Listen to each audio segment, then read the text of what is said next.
Unus Mundus. O diálogo de Pauli, Jung e a unificação da psicologia e da física. Em 1931, Wolfgang Pauli e Carl Gustav Jung se conheceram em Zurique.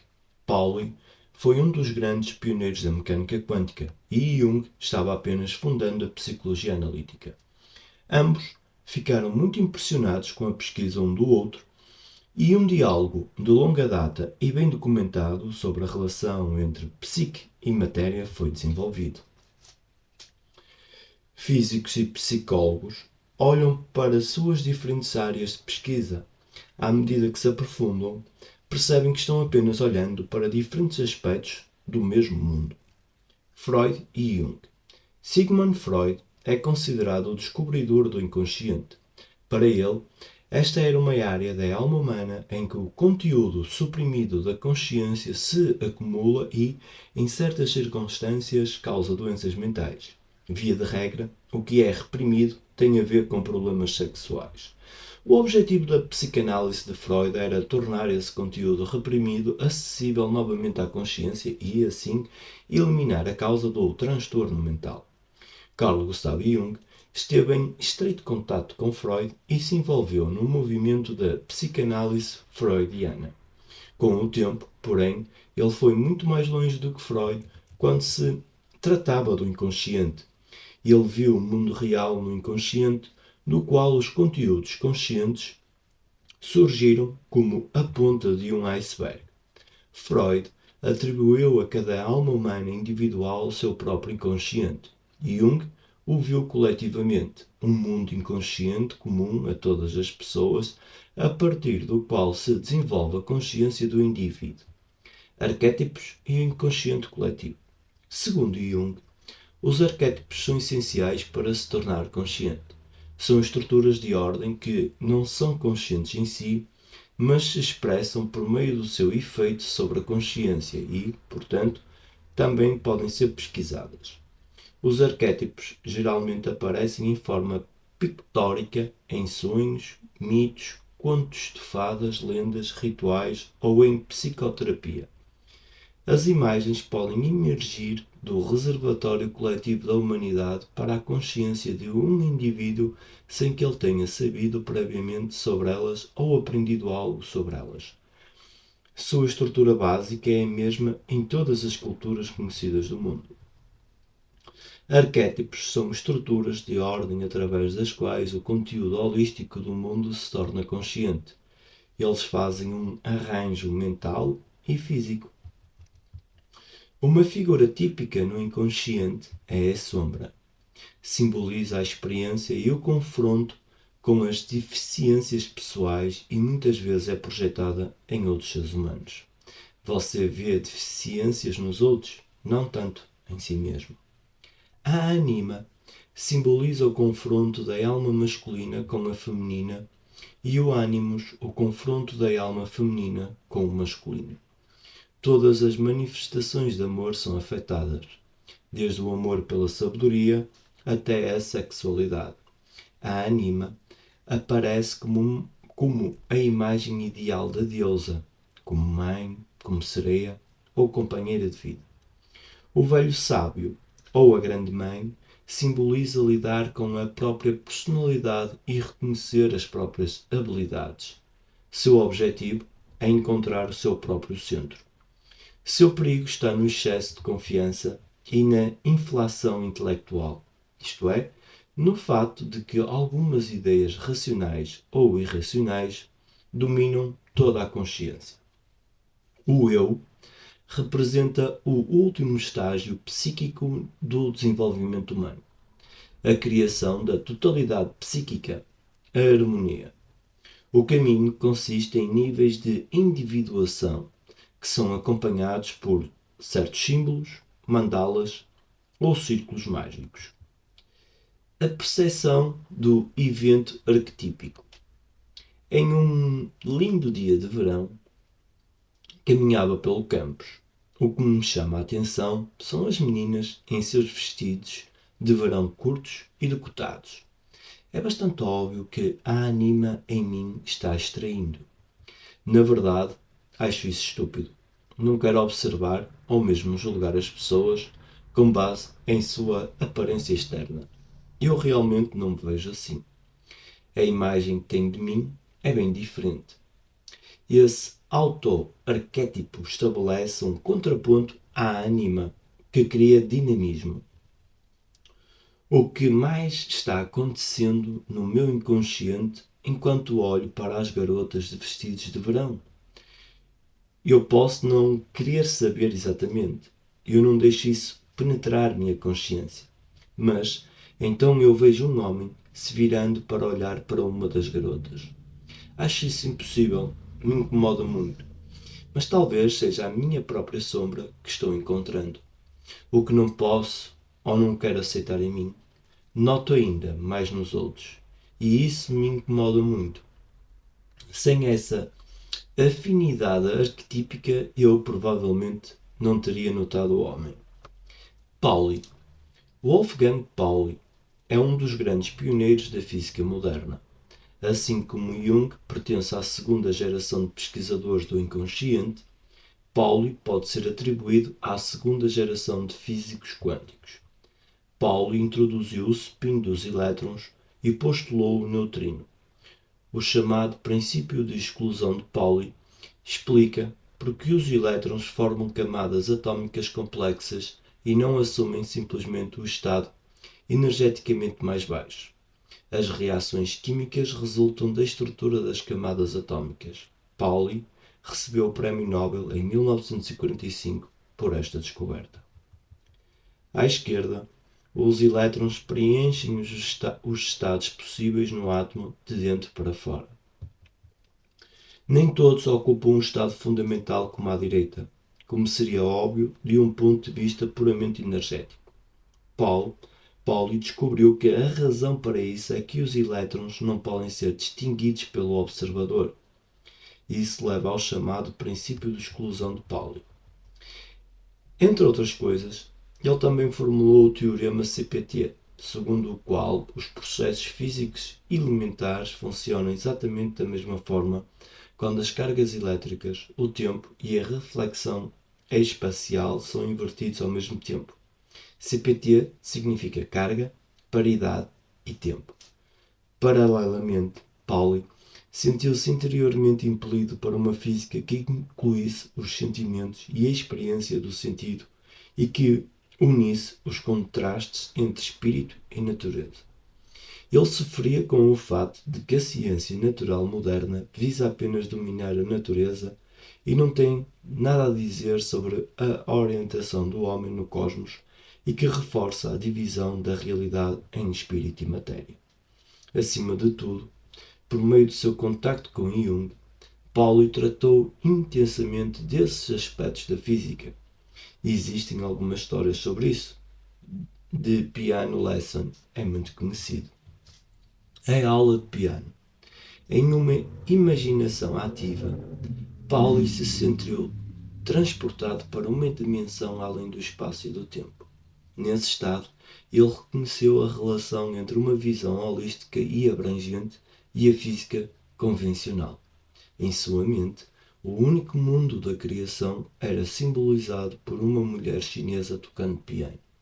A física divide essa criação em significado e palavra, ou seja, no som da música e no movimento mecânico das teclas, martelos e cordas de piano.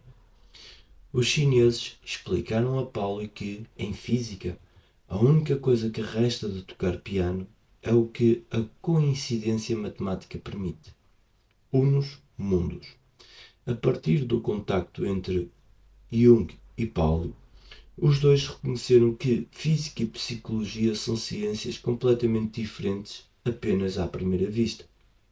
A primeira trata-se do mundo das coisas e das leis dinâmicas a que estão sujeitas. A segunda lida com a alma do homem, com seus pensamentos e sentimentos com significado, alegria e dor. No primeiro caso, cada uma dessas duas ciências toma um aspecto diferente do mundo e o analisa isoladamente.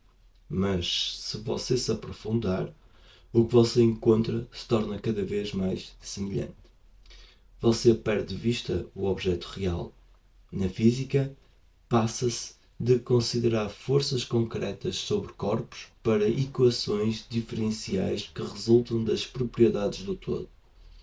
As equações são válidas porque devem ser as mesmas sempre e em todos os lugares, independentemente do local, tempo ou observador explícitos.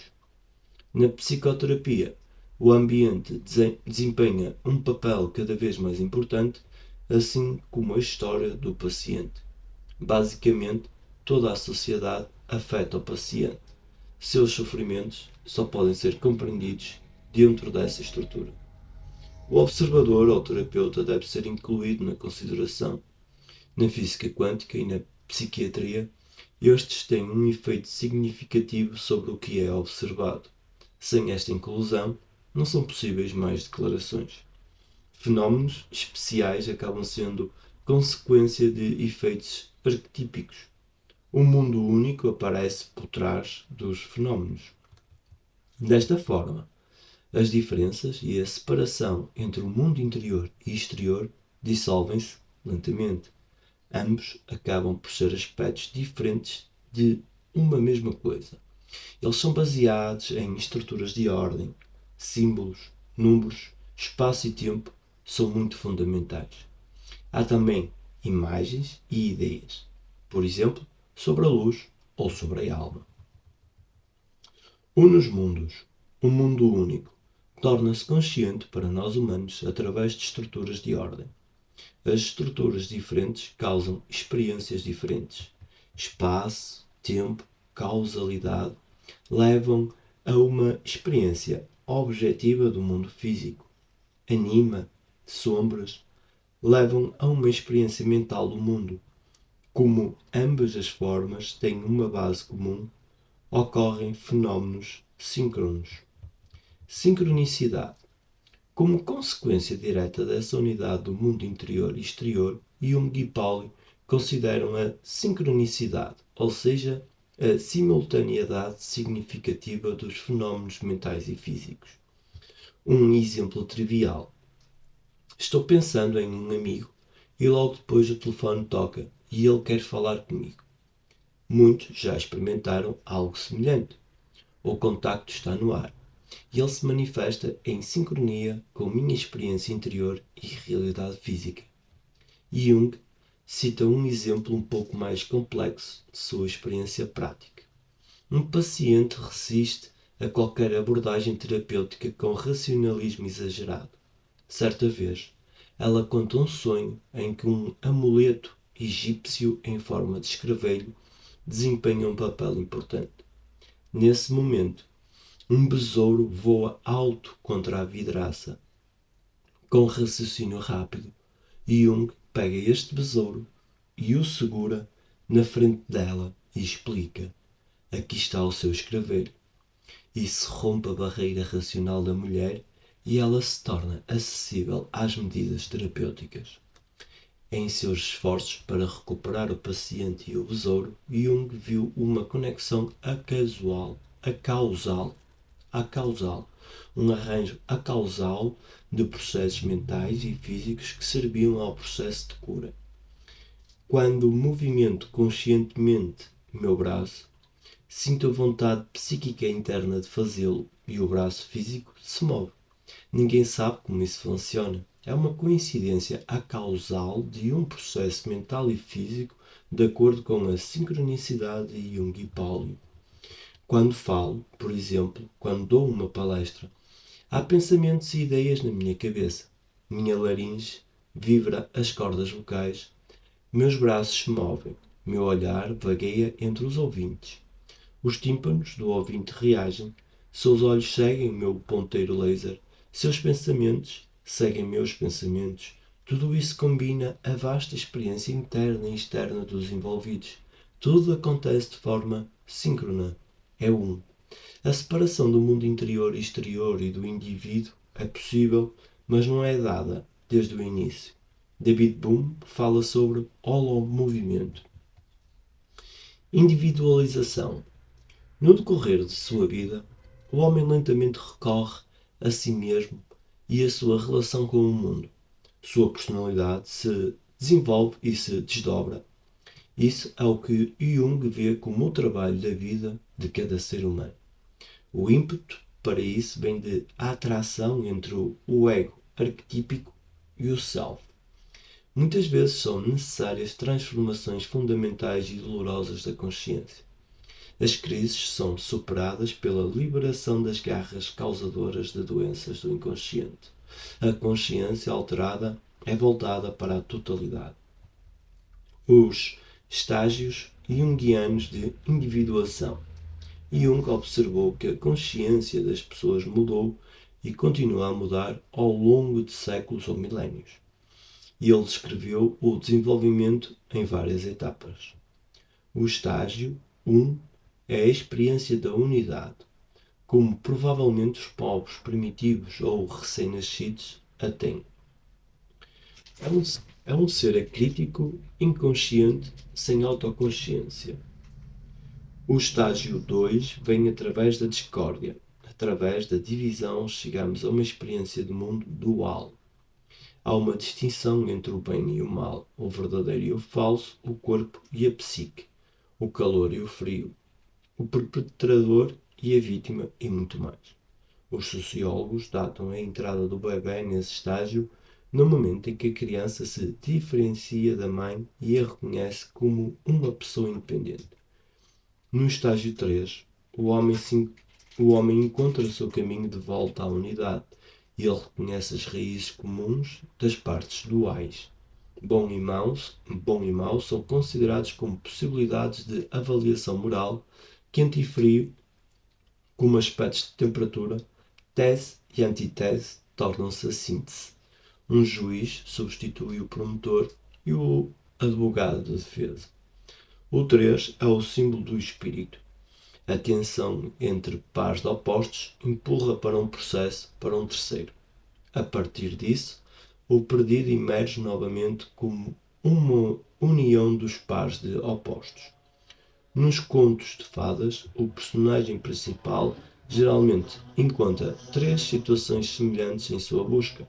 Por exemplo, 3 eremitas, 3 bruxas ou o sol, a lua e o vento.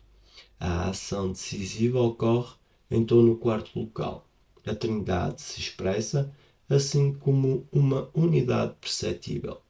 Para o andamento da trama e para o seu desenvolvimento pessoal, o personagem principal tem que decidir sobre certos aspectos desta unidade.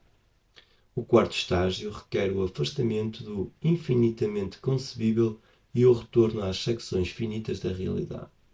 O homem reconhece o mundo que vivencia como uma das muitas formas possíveis de descrição, como um modelo de aproximação. Ele se envolve como observador. Suas descobertas científicas estão relacionadas aos seus próprios interesses. Julgar outra pessoa é a sua maneira de ver essa pessoa. No estágio 4, o mundo como um todo aparece cada vez mais como um arco-íris que nem existe como o arco de cor do céu, mas aparece ao observador dependendo da sua posição em relação ao Sol e à chuva no céu.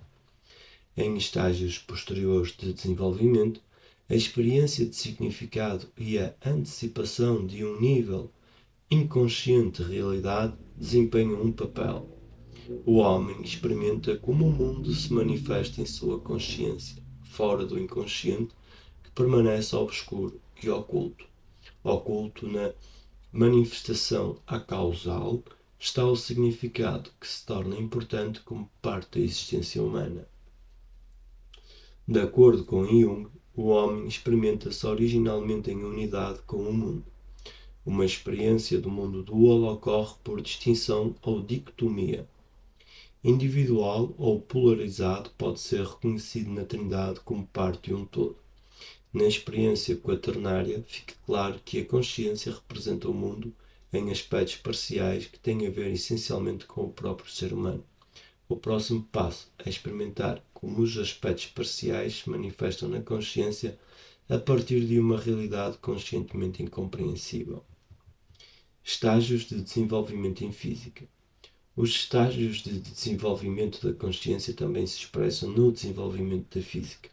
Na unidade, o ser inconsciente e acrítico com relação ao entorno, o espaço, o tempo ou a causalidade não desempenha nenhum papel. A física não faz o menor sentido. Com a separação em dualidade, os conteúdos do mundo tornam-se distinguíveis e contáveis. Eles podem ser registrados espacial e temporalmente.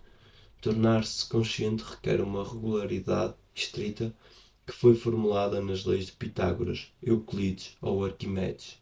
A invenção do ponto como base da geometria é muito importante nesta fase. Este ponto, por não ter partes e nem extensão, não existe na realidade sensível. É uma invenção humana, uma construção da consciência que serve para aprender conscientemente os conteúdos do mundo. O ponto indivisível e sem nenhuma extensão não existe na experiência sensorial. Através de linhas, superfícies, corpos e sistemas de coordenadas, se converte na base para uma modelagem racional da realidade. Existem consequências lógicas, como o Teorema de Pitágoras. A física alcança uma grande unificação através dos axiomas de Newton. Em primeiro lugar, 3 casos são descritos uniformemente: a queda livre dos corpos, o balanço dos pêndulos e o movimento dos planetas.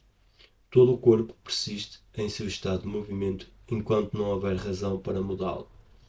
As mudanças no estado de movimento são estritamente proporcionais às forças. A física encontrou assim uma descrição uniforme de todo o movimento. Nos axiomas de Newton, todo o movimento é unificado, como a queda livre dos corpos, o balanço dos pêndulos ou o movimento dos planetas. Com a física moderna, ocorre a transição para o quarto estágio do desenvolvimento. Espaço e tempo tornam-se relativos, relacionam-se estritamente com o observador. A estrutura dos átomos só faz sentido em conexão com a observação. Em um ponto, o átomo aparece como um pequeno sistema planetário composto por um núcleo atômico orbitado por partículas eletrónicas. A outra vez, aparece como uma distribuição de carga oscilante. Uma vez o caráter de partícula domina, outra vez o caráter de onda. Há 2 indícios para uma realidade transcendente por trás dos fenómenos físicos: a superposição de possibilidades na descrição formal de processos quânticos e a manifestação acausal em medições mecânico-quânticas. A independência da velocidade de propagação dos sinais luminosos só pode ser compreendida se o espaço e o tempo forem atribuídos individualmente a cada observador. O mesmo sinal de luz se espalha esfericamente ao redor de cada observador, mesmo que os observadores se movam em uma relação ao outro. Se um átomo aparece como um sistema planetário em miniatura ou como uma estrutura ondulatória, depende do tipo de observação. Propriedades objetivas, ou seja, propriedades independentes do observador, como as de uma onda ou de uma partícula, não podem ser atribuídas ao átomo. Quanto de ação não são objetos. Quanta da ação não são objetos. Eles aparecem para o observador no contexto da montagem experimental. Assim como o arco-íris, na figura 3, aparece para o observador no contexto do sol e da chuva. Os possíveis resultados de medição são descritos na mecânica quântica com base na causalidade. O que é possível depende da preparação do experimento e do tipo de medição. Não é racionalmente compreensível qual dos possíveis valores medidos é então manifestado em detalhes. Nessa acausalidade, Wolfgang Pauli viu o canal através do qual o significado flui para o mundo que experimentamos conscientemente. O elétron como estrutura arquetípica. O elétron não é uma coisa, não é uma bolinha voando no espaço e no tempo. Ele se manifesta através de energia, momento ou carga em um detector. Somente através deste efeito ele aparece em nosso mundo. Existe uma relação causal entre a emissão de um elétron por uma fonte e a sua manifestação em um detector. Essa relação é baseada na conservação de energia, momento e probabilidade de detecção. Essa preservação é o pré-requisito para a observabilidade ou a capacidade de se tornar consciente. O experimento deve ser reproduzível para cada observador em qualquer lugar e em qualquer momento. Só então é cientificamente compreensível. Não deve conter qualquer arbitrariedade. O elétron é mais uma estrutura ordenadora do que uma parte objetiva do mundo. Aparece no detector devido ao arranjo arquetípico.